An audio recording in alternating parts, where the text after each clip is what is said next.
High বন্ধুরা, কেমন আছেন সবাই? মমতা লাইফস্টাইলে আপনাদের অনেক স্বাগত জানাই। এই যে চলুন, আপনারা নিশ্চয়ই বুঝতে পারছেন আমি যে কোথায় এসেছি। হ্যাঁ, শিবের মন্দিরে এসেছি দীঘাতে। জানেন, দীঘা যারা যায় জানেন তো, মন্দিরে সবাই যায়। তবে আমরাও চলে এসেছিলাম আমার মেয়েকে নিয়ে। চলুন, এইখানে পুজোর ডালাটা নিয়ে নিলাম আর এখানে পুজো দিতে বসে পড়লাম। ওগুলো তোমরা সবাই বসো এখানে। জানেন তো এখানে না খুব পয়সা নেয়। আমার এই জিনিসটাই পছন্দ নয়, কারণ দেখুন আমি যেভাবে দেবো পয়সা সেটা তো নেওয়ার ইচ্ছে না। বলে না না, আর আপনাকে এত টাকাই দিতে হবে। আমি বললে এরভাবে কোনো জিনিস হয় বলুন তো? বলে বুঝিয়ে বাজিয়ে আবার ঠাকুরমশাইকে দেওয়া গেল পয়সা। তারপরে এখানে এসে আমরা একটু সিঁদুর দিয়ে দিলাম আর একটু প্রদীপ ধূপ সব দিয়ে নিলাম। আর নন্দীকে বললাম সব কিছু মনের কথা। আর এই যে আমার ননদ একটু ফটো বলে ভিডিও বানিয়ে দাও আমাকে। এত সুন্দর পাখি দেখে তো আর ভালো লাগছে এত, আপনাদেরকে আমি কি বলবো। তবে জানেন তো এখানে দাম খুবই কম। এখানে এসেই আমার ভালো লাগলো যে সত্যিই এখানে দামটা খুবই কম। তবে আমার মেয়ে বলছিল মা এটা আমি এটা নেবো। তখন আমি বললাম যে আমাদের বাড়িতে আছে, এগুলো নিয়ে কী করবো বলো মা। তাই জন্য আর আমরা নিলাম না। অনেক কিছু নিলাম, তবে দূরে যারা ওখানে প্রসাদ দেওয়ার জন্য যতগুলো জিনিস কিনতো অতটাই জিনিস কিনলাম, বেশি কিনলাম না আর ওখানে। এবার ওখান থেকে পেরিয়ে এসে আমরা এই দিকে চলে এলাম। নাম হচ্ছে উদয়পুর।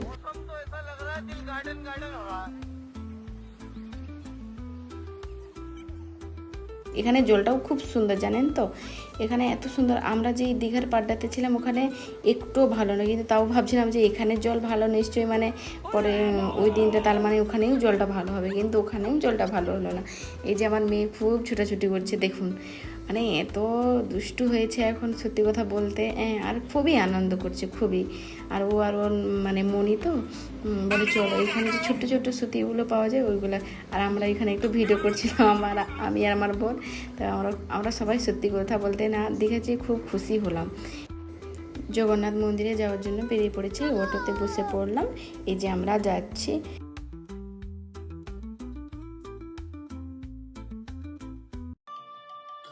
এখানে আমরা তিলক কেটে নিলাম। তবে তিলক কাটলে খুবই সুন্দর লাগে জানেন। আর আমাদেরকে কেমন লাগেছে আপনারা কমেন্ট করে বলবেন। কারণ আমি আর আমার ননদ কিন্তু গোপী ড্রেসই পরেছি। আর মন্দিরে আসবো এরকমই ড্রেস পরবো না, কখনো হয় সেটা। আর এই যে আমরা চলে এসেছি দেখুন, খুবই বড় মন্দির জানেন তো, খুবই সুন্দর। আর আপনারাও আসবেন, খুবই ভালো, মন ছুঁয়ে যাবে এত সুন্দর মন্দির। কিন্তু আমার তো খুবই ভালো লেগেছে সত্যি কথা বলতে। আর কে কে এসেছেন আপনারা আমাকে কমেন্ট করে বলবেন। এই যে আমার মেয়ে একটু ভিডিও বানাবো, আর মামা আমাকে এরকম একটু ভিডিও বানিয়ে দাও। আমি বলে হ্যাঁ চলো ভিডিও বানিয়ে দিচ্ছি। বলে একটু এরকমই ঘুরলাম। আর আমি আমার ননদ আমার হাজব্যান্ডও আমাদের এরকম করে দিলে বলে চলো তোমরা দুজনেই করো, তাহলে কত সুন্দর লাগবে।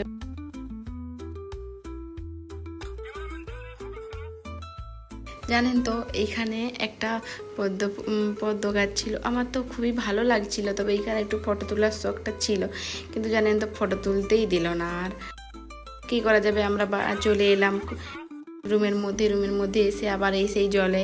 কিন্তু এখানে এসে দেখলাম যে সেই একই জল, কিন্তু কি করবো বলুন, একদমই ভালো লাগলো না। মজা তো আমার মেয়েই করেছে। আর এই দেখুন আমাকে তো ফেলেই দিল, আমি বুঝতে পারি না। আমার মেয়েকে জল খাওয়াচ্ছিলাম। আর এই দেখুন ওই যে কত বললাম না কত দুষ্টু হয়েছে।